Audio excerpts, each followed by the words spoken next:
Jon Rahm, Tony Finau, and Justin Thomas. We want to talk about some superstars with more on JT. Let's send it out to Kira K. Dixon.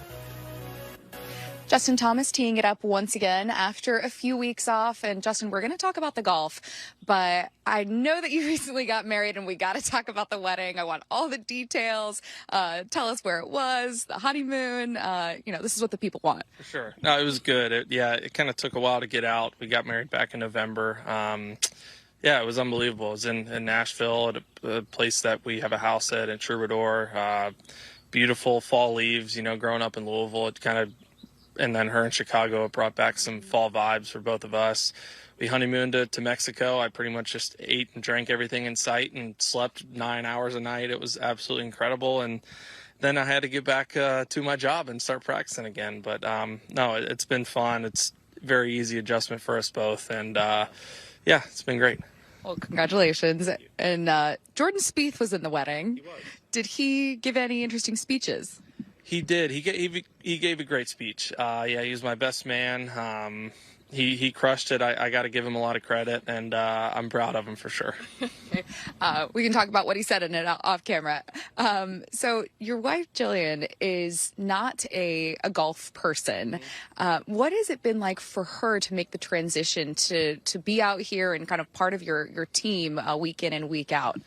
It's very different. I think she started traveling more, I would say, full-ish time last year. And I think she both gained a respect and understood kind of what's going on of not just of what I'm doing, but just for her. It's being out here as many years as I have now, I understand that we're in a different place every week, different hotel, different food, travel, whatever it is. And different time zones. It's like you just kind of have to base your routine off of where you are. And, for someone who's done it differently their entire life, it's an adjustment.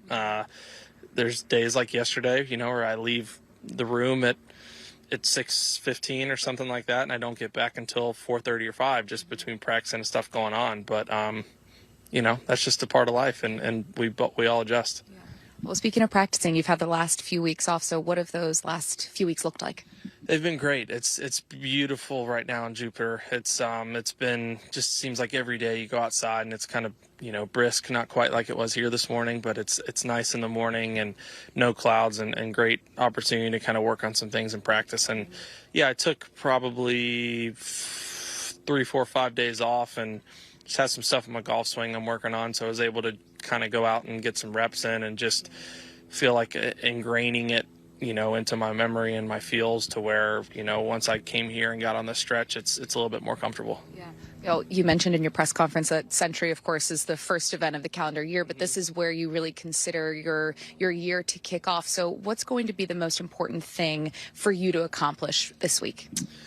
I just think, minimizing mistakes out here at Torrey is huge, but if you drive the ball well, it makes your life a lot easier, a lot less stressful, and just the course is a lot more gettable. The rough is long this year. It's cold. The ball's not going quite as far, and I just feel like if you can put the ball in play and minimize the mistakes, and just kind of ride your runs, if you get some throughout the course of 72 holes, then it should be right there. Awesome. Well, congratulations again, and best of luck this week. Thank you. Appreciate it.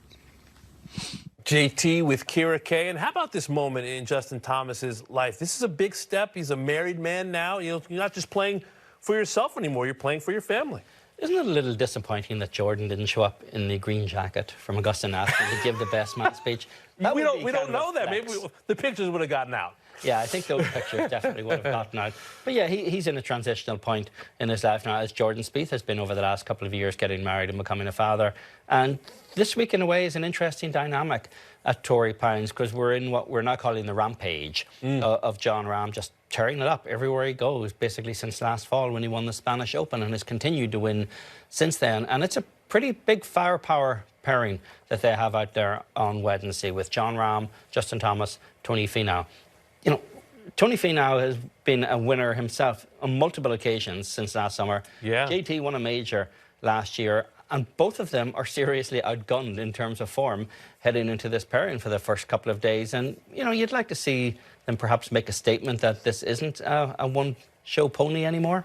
Yeah, I tell you what, if Justin Thomas is still thinking about the wedding, I would be surprised. At this point, it's back to work, as he said. It's back to business. Jon Rahm has won 4 times around the world since Justin Thomas won that second PGA championship. We know his expectations. We know he's one of the great Brahma Bulls, alpha males in this game. So, the honeymoon stage is over, I think. Justin Thomas, has to get back to work because, trust me, he doesn't want this to become a discussion of, is Jon Rahm the best player in the world or Rory McIlroy the best player in the world? He wants a seat at that table. And we probably throw McIlroy into that conversation. He's obviously playing in Dubai this week as well. And he or Rahm could very well be number 1 in the world when we get to next Monday morning when the rankings are updated. But this is the first time we'll have seen Rory McIlroy since the season-ending event in Dubai last year for the DP World Tour. And you'd think, given the comments that Jon Rahm has made about feeling that he's the best player in the world and believing that he's the best player in the world and actually playing like he's the best player in the world and questioning the validity of the rankings because he's not listed at the top of that list, well, maybe Rory McIlroy's got a little bit of an impetus to make a statement this week in Dubai as well and remind people, you know what, this ranking is a rolling 2-year period and I've earned my spot up here and I'm not giving it up.